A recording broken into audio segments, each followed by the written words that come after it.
या ना तुम्ही दादा इथे मला एक सांगा, जपानीज पद्धतीचा स्तूप इथे कसा काय? तर ते जे फ्युजीगिरी जे होते तर त्यांनी ते गांधीजीच्यावर खूप प्रभावित होते आणि विनोबांजीवर.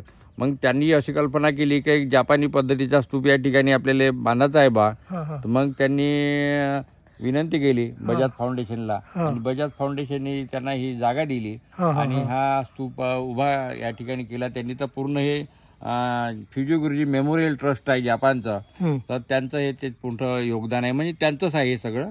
फक्त ही जी जागा ही बजाज फाउंडेशनने त्यांना उपलब्ध करून दिली आहे.